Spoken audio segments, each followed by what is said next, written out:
U.S. Navy history arriving. Welcome back to the U.S. Navy History Podcast. I am Dale, and I am joined by the XO, it's Christoph. Hey, buddy. Hey, how's it going, Captain Dave? Dave, What? are you cheating on me? No, Dale. Dale, I believe the audience will agree with me that I said Dale. Dave is that. Let's not talk about the past. That's not why we're here.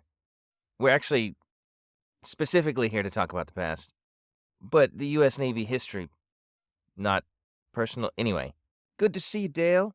Buddy, you are thin ice. All right, so we're going to jump back into it. We are in the American Revolution. We are talking about the invasion Quebec area of operations. And specifically, we're going to be talking about the Battle of Valcour Island. Are you ready to get underway? Oh, absolutely, yes. Sorry, I am. Thank you for checking on me. That is a sign of a great captain. And now the buttering up starts. Okay. Oh, man, it's not going to stop either. So this took place on October 11th, 1776 on Lake Champlain. So during the American retreat they carefully either took or destroyed all of the ships on Lake Champlain that the British might be able to take and use against them. So when Arnold and his troops, who were on the rear guard, abandoned Fort St. Juan, they burned or sank all of the boats that they could not use. Oh, hey, arson. No, yes, that's right. That is an makes- expensive enterprise. Ships, I mean, in talking with you throughout all these episodes, the capital it takes to get a ship built is significant. And then just to have them burned, it's starting to hurt a little bit more each time. Well, they also burned the sawmill and the fort itself. Oh, dang. Drink, arson. These burnings did deny the British any hope of being able to immediately get into the lake. So on that point, it worked. Mhm. So now both sides are madly building fleets. The British were building their fleet at St. Juan, and the Americans were at the other end in Skenesborough, which nowadays is called Whitehall. Okay. So General Carleton, in his wisdom, did anticipate problems of transportation on the lake. And so he requested the provisioning of prefabricated ships. Yeah. What does and that he asked- mean? Pre-built. Prefabricated. Pre-built. Well, I understand that fabricated means built, but I think about modular homes, for example. There's a lot of prefabricated materials that go into that, and then they just kind of ship the huge pieces, and you just put them together, and then boom, you've got a home. Same case here with ships? Same case. Only Wow. these are coming from Europe. Okay. Wow, that's cool. So by the time Carleton's army reached St. Juan, he had 10 ships arriving. These boats were assembled by the shipwrights on the upper Richelieu River. One of the boats that they assembled was the HMS Inflexible, which was a 180-ton warship. Dang. Yeah, they disassembled this in Quebec City, transported it upriver, and then reassembled it. That's impressive. It is.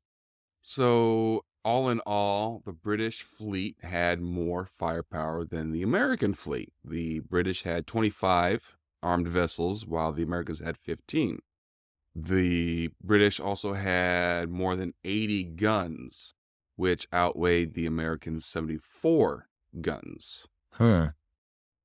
Two of Carleton's new boats, the Inflexible and the HMS Thunderer, they by themselves outgunned the combined firepower of the American fleet. That's incredible. But this is just where they're starting, though, right? I mean, Yeah. okay. The Inflexible had 18 12-pounders, and the Thunderer had 6 24-pound guns, 6 12-pound guns, and 2 howitzers. In addition to these 2 boats, the fleet also had a couple of schooners, the Maria with 14 guns, the Carleton with 12 guns, and the Loyal Convert with 6 guns. And they also had 20 single-masted gunboats with 2 cannons each. Nice. That's quite a fleet. Now, on the American side, they encountered a lot of different challenges. Being a shipwright was actually not a common occupation. Up in New York, the common occupation would more than likely be lumberjack. This area is heavily, heavily forested. Okay. That's not what I would have imagined, but that's really interesting. Now, so the Continental Navy had to pay extremely high wages to lure the shipwrights they needed from the coast to upstate New York. The carpenters hired to build boats on Lake Champlain were the best paid employees in the Navy. Wow. Yeah, I mean, you want to put your investment in the right place, and I think that's a good place to put it. Right. The only exception to that is the Commodore. He made a little bit more. Understandable. So by the end of July, there were more than 200 shipwrights in Skenesboro. Wow. So in addition to these guys, materials and supplies specific to maritime use also needed to be brought to Skenesboro, where they were constructing these boats. Also, they had to take supplies to Fort Ticonderoga because this is where they fitted these boats out for sea. That is a lot of material in an age before railroad or interstate highways, or this is quite a task. Hence the challenge. Oh, yeah. Now, the ship building was overseen by a guy named Hermias Schuyler. And the outfitting was managed by a military engineer by the name of Judithan Baldwin. Now, Schuyler, he started to produce boats in April that were large and more suitable for combat than, the small draft boats that were used for transport on the lake during this time. These boats were known as Batuque. So Arnold took up a task that Major General Horatio Gates, who was in charge of the entire shipbuilding effort, he was tasked with just taking more responsibility because, quote, I am entirely uninformed as to marine affairs. So Arnold was like, oh, hell yeah. And Gates rewarded him with command of the fleet. He said that Arnold had a perfect knowledge in maritime affairs and is, besides, a most gallant and deserving officer. That's quite a contrast to how we view him today, generally speaking. Yes. That comes later, though. Right now. Yeah. Oh, yes. He's a gallant gent right now. Right. Now, his appointment was fought a bit. There was a guy named Jacobs Wynkoop. He had actually been in command of the fleet, and he refused to accept that Gates had the authority to have him replace. So Gates arrested him. But as you do, yeah. Yeah. It's a good way to show you're in charge, I guess. Well, I mean, technically he disobeyed an order. And if you disobey an order, you go to jail. Yeah, that's true. And depending on the severity, you could actually be executed. Well, he wasn't executed, so he got the good end of that deal. Yeah. Don't talk back, man. So August comes up, and the shipbuilding started to be slowed quite a lot. You want to know Can you guess why? Winter. No, this is August. All right. Slowed a lot, August. Oppressive heat. No. Probably not weather related. I'm on the wrong track. Why don't you go ahead and tell me? Cholera or disease, sickness, Yes, leprosy, exactly. paralysis. Maybe not to that extent, but yes, disease. Yeah, everybody started falling sick. Now, the army had been very, very good about keeping smallpox sufferers segregated from everybody else. The disease that slowed the shipwrights for a number of weeks was described as some type of fever. Yes, that's accurate. So now both sides are very busy with building ships. And the American fleet now start patrolling the waters of Lake Champlain. There is a point in August when Arnold sails part of his fleet to the northernmost end of the lake, which is within 20 miles of St. Juan. And he formed a battle line. The British outpost sees this. They're really very well out of range. They found that out because they fired a few shots and it just splashed in front of them in water. They, just started looking at each other. That's the first step. Yeah. So the end of September rolls around and Arnold was like, well, I think the British are about to set sail. Let's go. We're going to Valcour Island. So it was just, a show of force. Look what we got and you don't. So while patrolling the lake, Arnold had the command of a fleet from his flagship was the schooner, the Royal Savage, and it had 12 guns. But yeah, can I jump in just for a minute? absolutely. As we've been talking through the American Revolution, the British and the way they name their ships is incredible. I love their names, the inflexible. I every time you say one of their ship names, I smile. So, audience, picture at least me smiling when he says that name. So, there we go. Now it's more interactive, and you have a better feel for what's happening on this side of the broadcast. Continue, Captain. Nice to know. Thank you. So when the time for battle nears, Arnold transfers his flag to the Congress, which is a row galley. A row galley is a term that was used for a boat whose main propulsion was oars instead of sails. And, this gave them, more maneuverability. So the other ships in the fleet included the Revenge, the Liberty, a couple of two-masted schooners with 8 guns. They also had the Enterprise. You should know that name. Indeed. The most famous name in naval history. At this point in time, she was a sloop with 12 guns. They also had 8 gundelows outfitted as gunboats with 3 guns each. Go ahead. A gundalo. Yeah, you can see the confusion on my face. A gundalo, I've never heard that word before. Can you please give me some elaboration? Yes, this is a flat-bottomed sailing barge. They were used in rivers. They were taken outfitted with guns and put into naval service. Nice. Okay, I could see that. So like a Viking ship with guns. No, a barge with guns. Well, okay. Viking ships were ocean-going craft. They also had flat bottoms, though, did they not? No.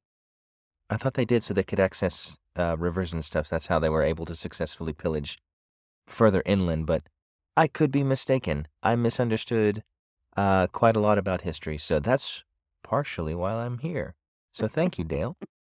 The gundelows were the New Haven, the Providence, the Boston, the Spitfire, the Philadelphia, the Connecticut, the Jersey, the New York, and There was also a cutter there called the Lee. They also had two roll galleys, the Trumbull and Washington. So that is the American fleet at this time in the lake. I got a question for you. Yeah. I've heard a couple of things named Washington, including this last ship that you just mentioned. Yeah. Now, I'm familiar with George Washington, the commander-in-chief of the American forces in this conflict. Were there other things named Washington, or are these things named after him? These things are named after Wow. That's a bad dude right there. He is General George Washington, the most bad dude in the eastern U.S. That amounts to the So, whole U.S. at this point. But, yeah, it you know, does. So Arnold, he receives intelligence on October 1st, and this indicated that the British had a force slightly more powerful than his. So he was like, well, I have an inferior force, so I'm going to make them come to me. And he chooses a place. It's a narrow, rocky body of water between the western shore of Lake Champlain and Valcour Island. This is near modern-day Plattsburgh. So he wanted to do this area because the British fleet would have difficulty bringing its firepower to bear, and where the inferior seamanship of his own sailors, who were, brand new to this, it would pretty much be moot because it's like, well, they can't do much anyway. it's smart. Now, some of the captains that Arnold had wanted to fight in open waters because they wanted to have the choice to be able to retreat. Mm. But Arnold was like, here's the thing, dudes. Our primary purpose of this fleet is not survival. We're just a delay action. That is pretty gallant, I must say. Yeah. So Carleton's fleet is commanded by Captain Thomas Pringle, and this fleet included 50 unarmed support vessels. So this is a huge amount of boats. They sail onto Lake Champlain on October 9th, and they start going southward, searching for Arnold's fleet. So on the night of October 10th, they anchor about 15 miles to the north of where Arnold was. Now, they still didn't know that he was there, but they're now 15 miles away. Ooh. Mm-hmm. The next day, they weigh anchor and they continue south. They have favorable winds, so they're making good time. And after they pass the northern tip of Valcour Island, that is when Arnold sends out Congress and the Royal Savage to say, hey guys, we're here.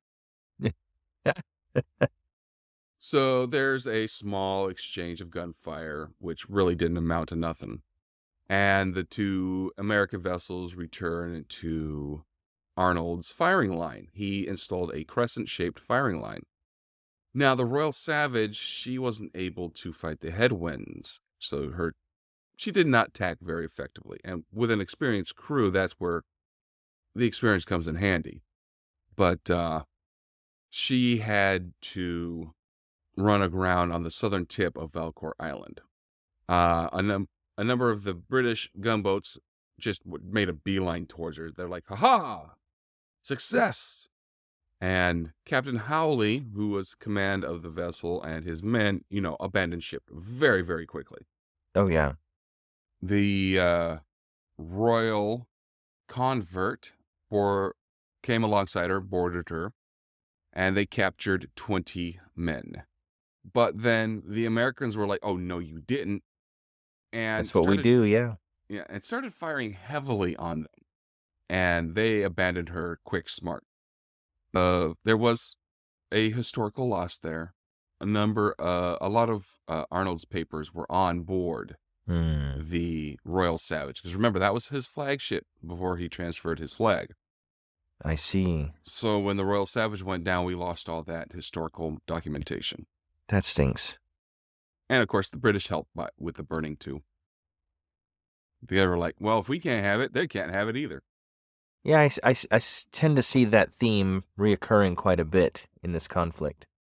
That's too bad. I wonder what those papers would have said, or if they would have given us more insight into Arnold himself. Next time I go to the store, I need bread, milk, eggs. That's right. He puts ketchup on his sandwiches? Absurd. So now the British gunboats and the Carleton maneuver within range of the American line. The Thunderer and the HMS Maria were not able to tack into the wind effectively, and the headwind kept them from getting up there. So they didn't participate in this battle. Now, the Inflexible apparently had a better crew because they were able to very slowly come up to the battle line, you know. And that's So that massive ship, right? That's the 180-ton guy?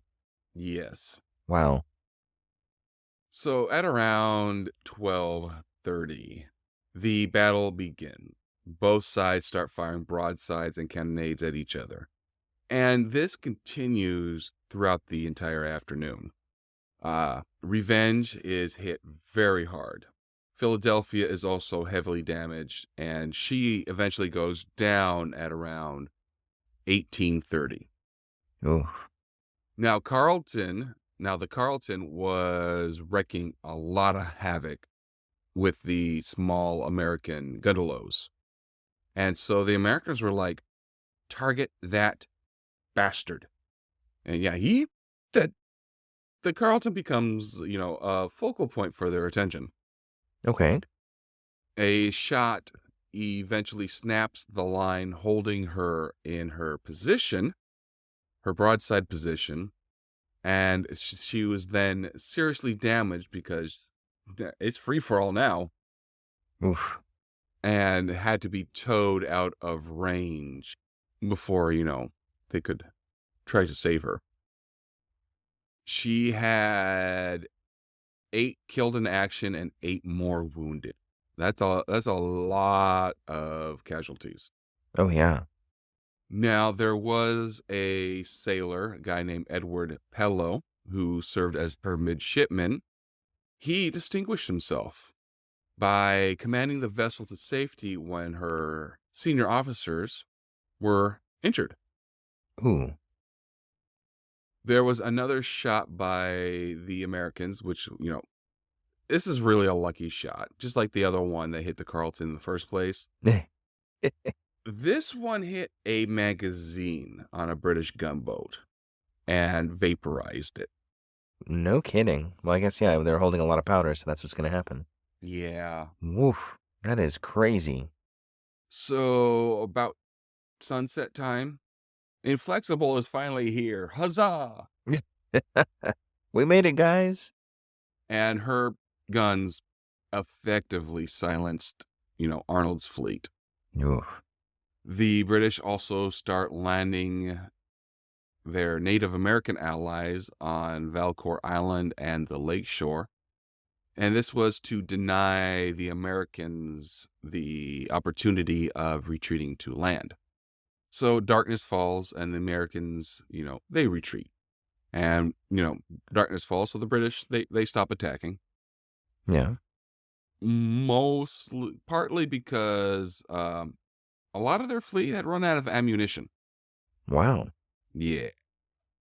There was a lieutenant, a guy named James Haddon, who was in command of one of the British gunboats. He noted, quote, "Little more than a third of the British fleet saw much action that day." So he's boasting that only a third of the British fleet bested the American fleet. Mm-hmm. So, but I mean, again, the Americans' mission was a delay action. Right. Not survival or defeat or whatever. So the British are like, ha, we won. And the Americans are like, ha, we won because we did what we were set out to do. So they retreat, and most of the American ships were damaged and or sinking. They reported about 60 casualties in total, while the British reported about 40 casualties in total.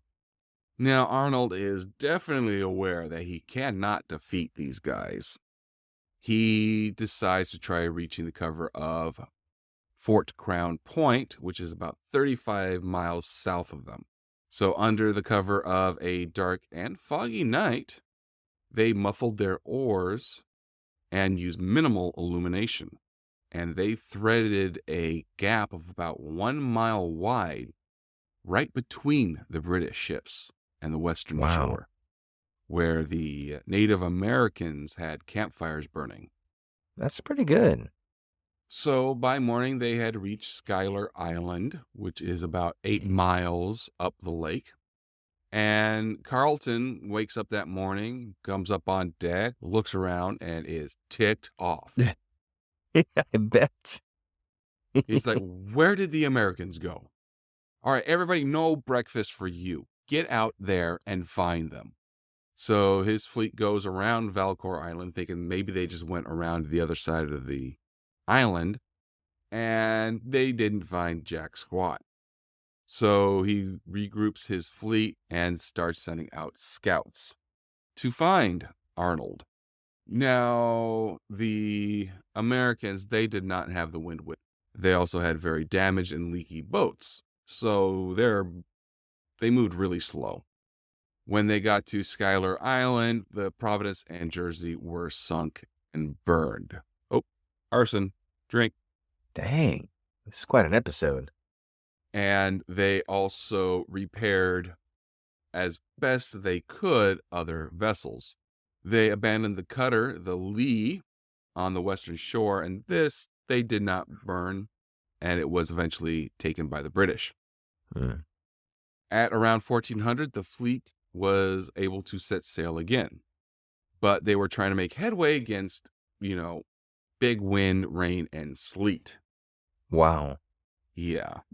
So by the next morning, they were still more than 20 miles from Crown Point, and they could see the British masts behind them on the horizon. So the winds, they change, and the British have the advantage first. They closed once again, and they opened fire on the Congress and Washington, which were at the back of the fleet. Arnold first made a decision to try and ground the slower gunboats on Split Rock, which is about 18 miles away from Crown Point. But the Washington was too badly damaged and too slow to get there, so she had to strike her colors. Dang. 110 were taken prisoner from that boat. Wow, that's quite a large number. Yes.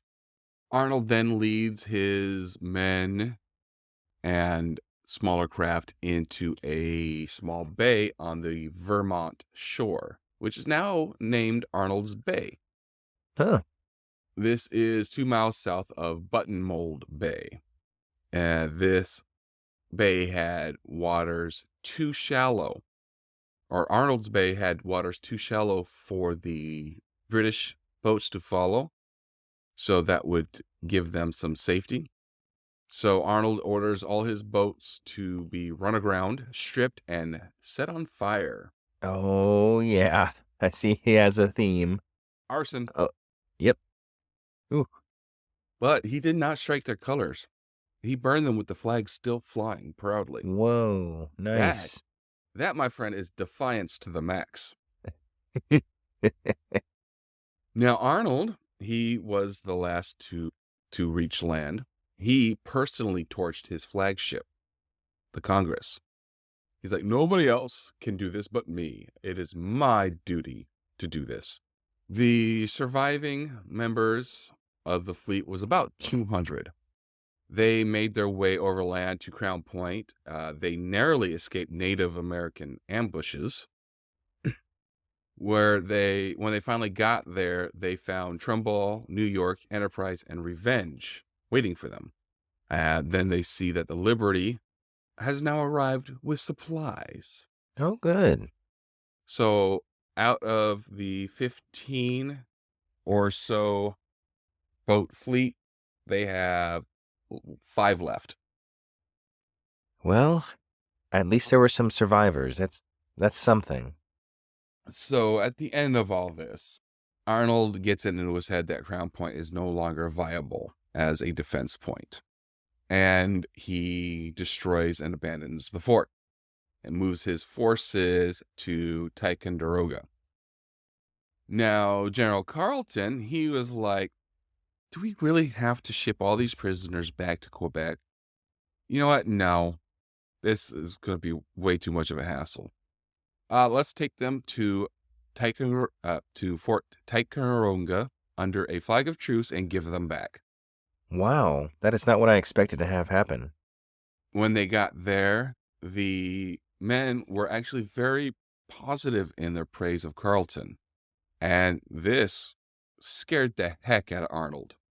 And was like, you know what, guys, you can go home. Really? Yep.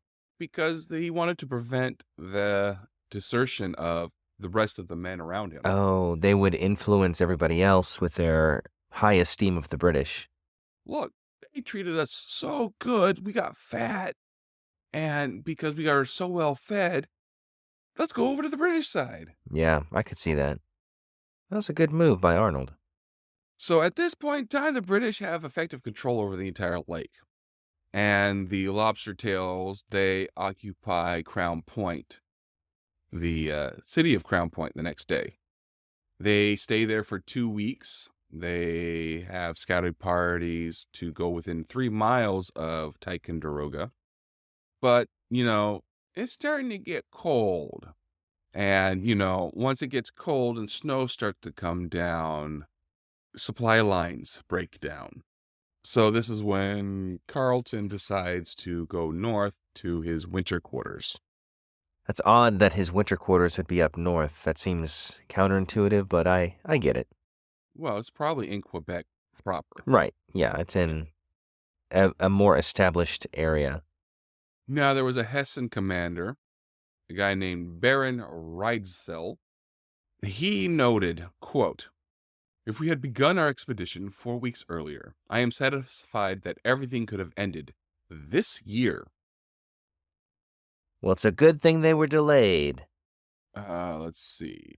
The captains of the Maria, the Inflexible, and the Loyal Convert wrote letters to Parliament criticizing Captain Pringle, saying that he allowed for Arnold to be able to escape by failing to properly blockade the channel, and that he was not aggressive enough in directing the battle. But, apparently this did not hurt his career at all, which is weird, but it happens. Yes, he did become an admiral later. I see. He did sink 2/3 of the boats that came at him, and he captured over 100 guys. I mean, he did pretty well. And I think the only reason he stopped is because, like you said, they ran out of ammunition. Well, their main complaint is they could have destroyed the entire fleet, but didn't. They left room for Arnold to be able to escape. And if you have troops out there, they can come back. That's true. Yeah, he's right. All right, so that is the Battle of Valcour Island. How do you feel about that? How are you feeling after that? I feel, let's see. You feel pretty... Knowing that this is early on in the war, this normally would be disappointing, just because the Americans lost a lot of ships and material and men. But I mean that, like you said, they accomplished their mission. They delayed the fleet like they were supposed to, and so I think it's just above neutral in the positive category, but still not feeling great. You know what I mean? Okay. I will accept that. So that's going to bring us to the New York, New Jersey campaign. Ooh.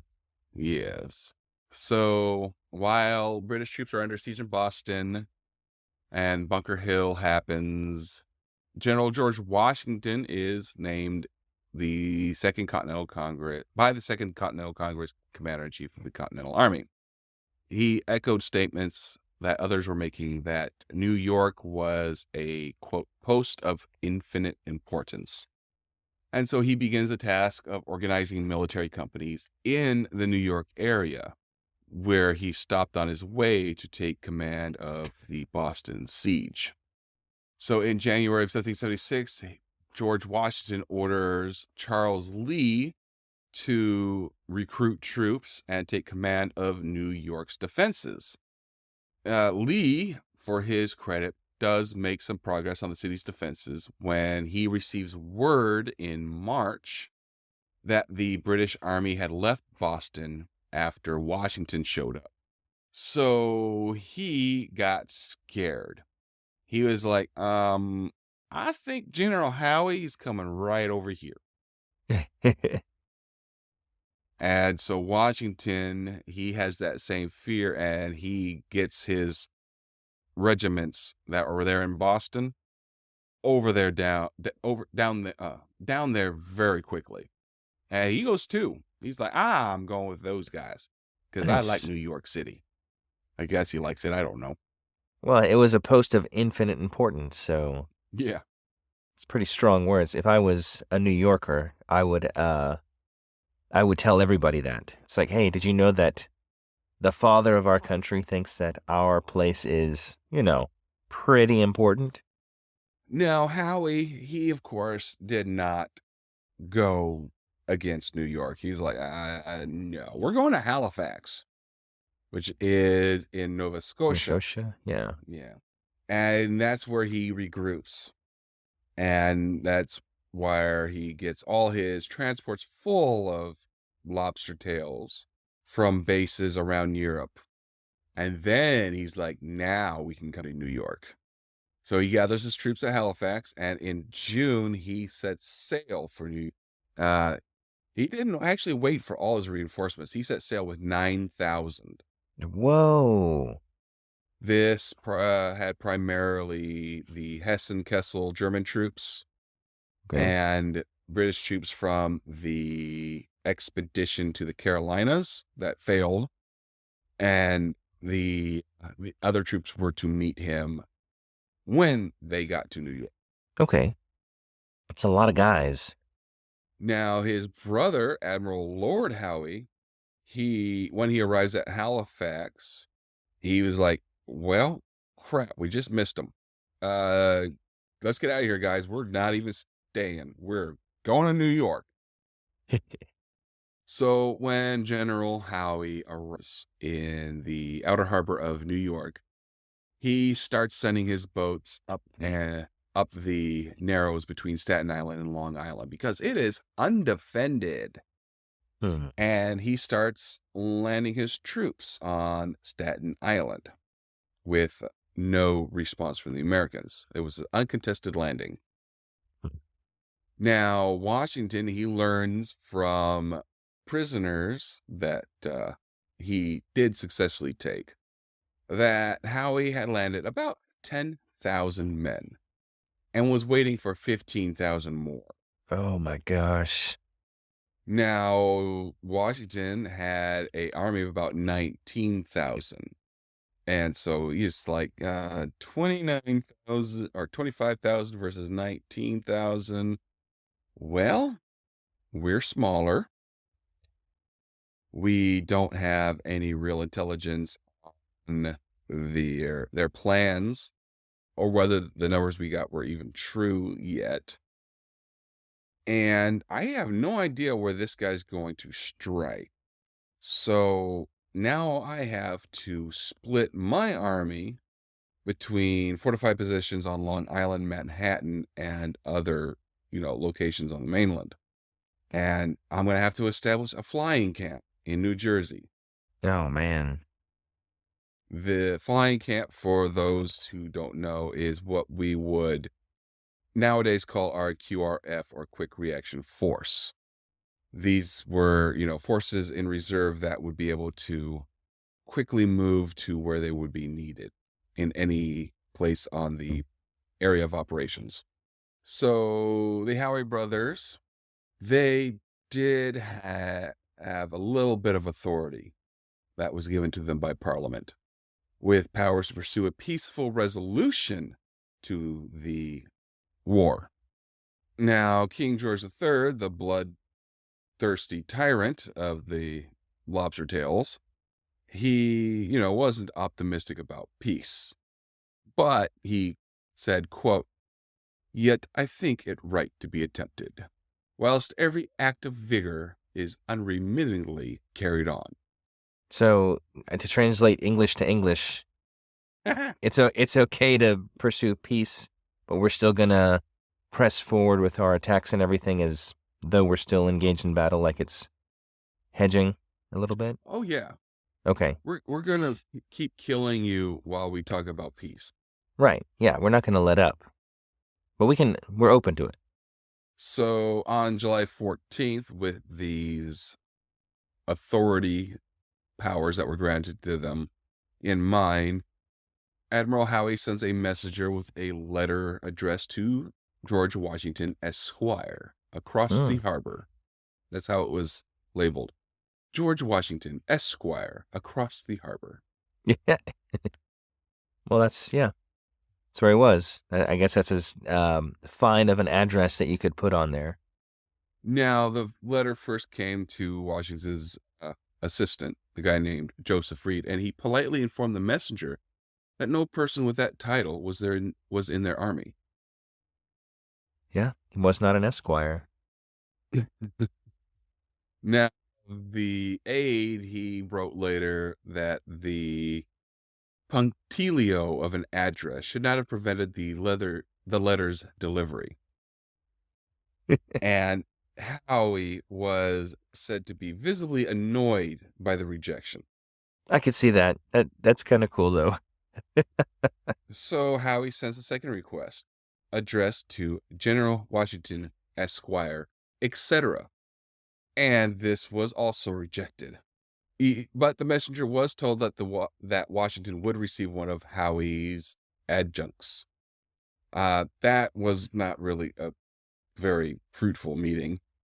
Washington pointed out that he had the same limited amount of powers that Howe's brothers had been given. And, they're really not much use.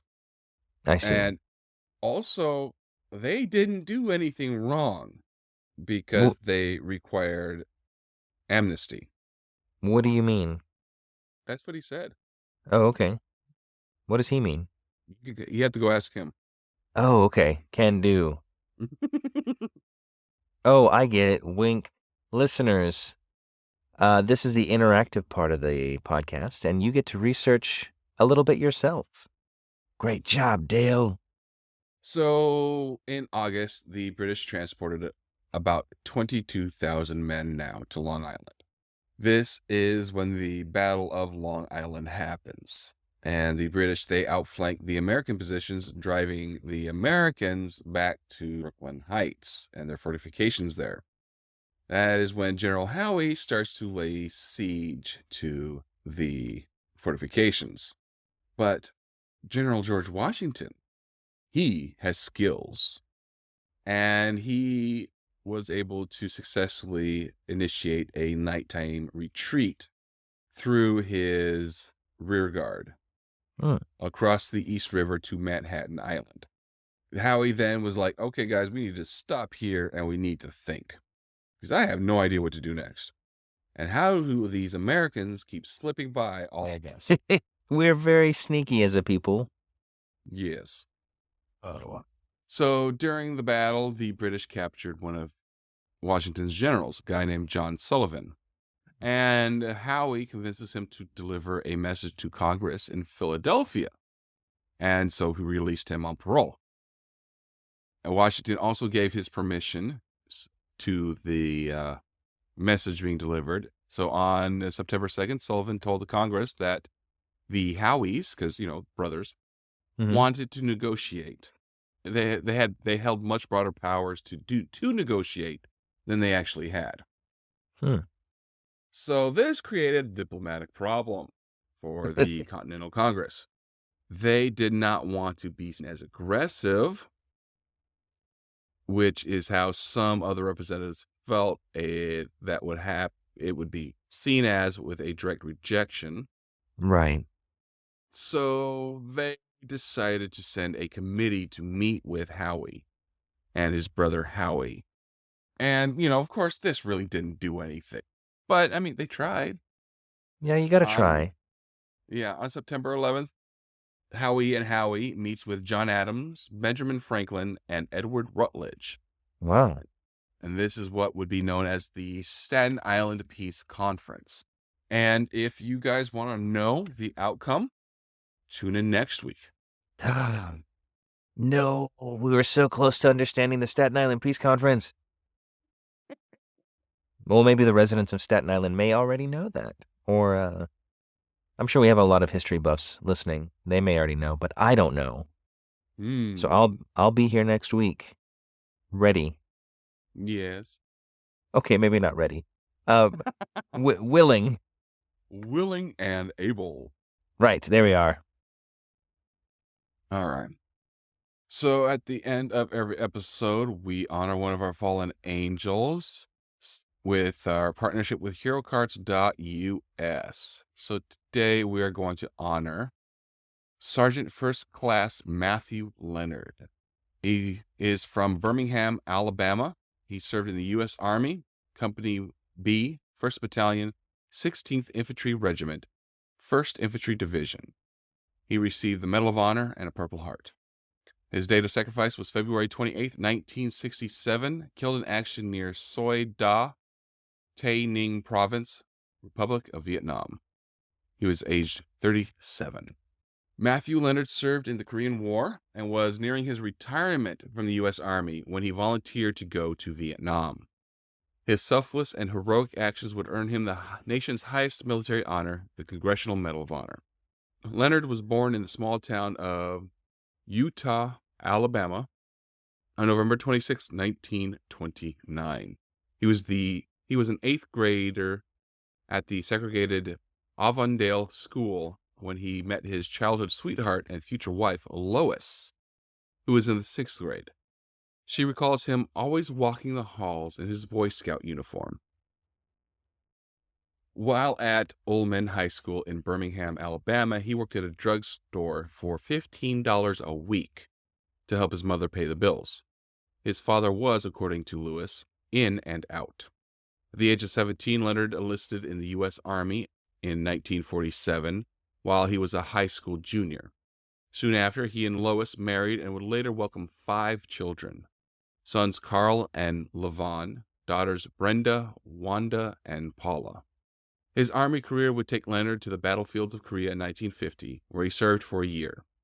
In 1956 to 1957, the family spent time stationed in Germany. His wife told the Birmingham Real-Time News that her husband had achieved the rank of Master Sergeant, but was demoted after he scuffled with a soldier who called him the N-word. He, quote, he never got that stripe back, she said. The family returned to the U.S., where Leonard was assigned as a drill sergeant at Fort Leonard Wood in the Missouri Ozarks. As United States involvement in the Vietnam War intensified, Sergeant First Class Leonard watched his young recruits, only slightly older than his 2 sons, go to war and die. Lois recalls Matthew telling her, quote, they need experienced soldiers over there. So despite being close to his retirement, Sergeant First Class Leonard volunteered to go to Vietnam. He felt that his experience could make a difference and told friends and family that he wouldn't likely be coming home. His wife said he didn't have to go. I told him, you're crazy. You ought not do it. Sergeant First Class Leonard was assigned as a platoon sergeant for Company B, 1st Battalion, 16th Infantry Regiment, 1st Infantry Division. And on February 28, 1967, his platoon was attacked by a much larger enemy force near Soi Da in South Vietnam. Leonard's action to save his platoon would earn him the Medal of Honor. His citation reads, for conspicuous gallantry and intrepidity in action at the risk of his life above and beyond the call of duty, his platoon was suddenly attacked by a large enemy force, employing small arms, automatic weapons, and hand grenades. Although the platoon leader and several other key leaders were among the first wounded, Sergeant Leonard quickly rallied his men to throw back the initial enemy assaults. During the short pause that followed, he organized a defensive perimeter, redistributed ammunition, and inspired his comrades through his forceful leadership and words of encouragement. Noticing a wounded companion outside the perimeter, he dragged the man to safety, but was struck by a sniper's bullet, which shattered his left hand.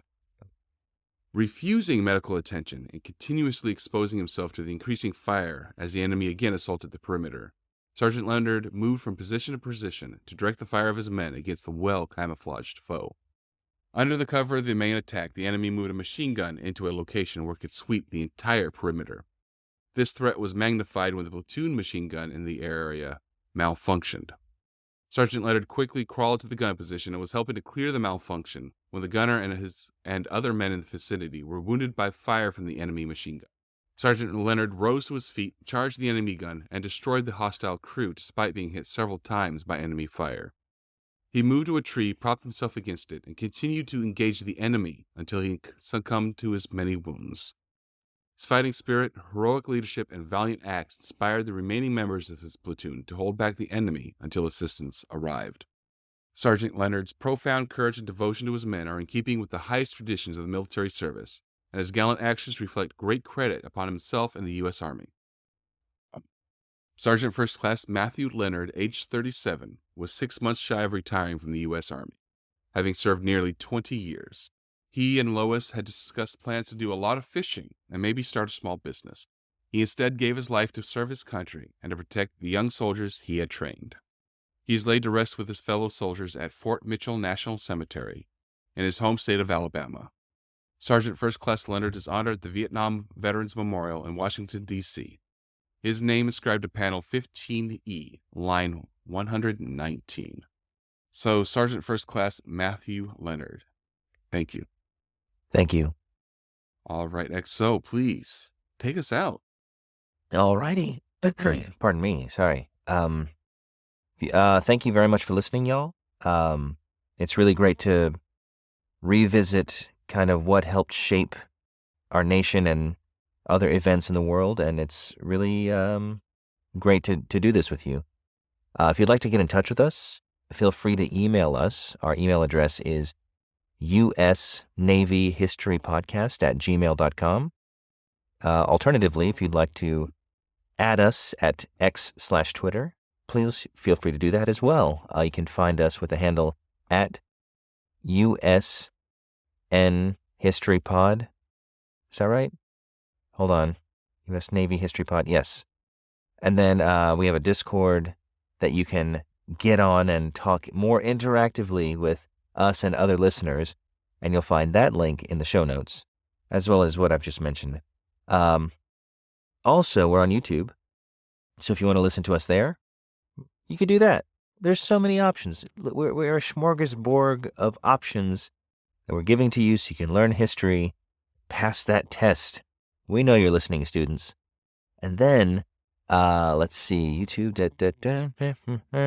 I think that's everything. So thank you, Dale. All right. So with that, guys, we're going to go ahead and wish you fair winds and following seas. Bye, everybody. Take care.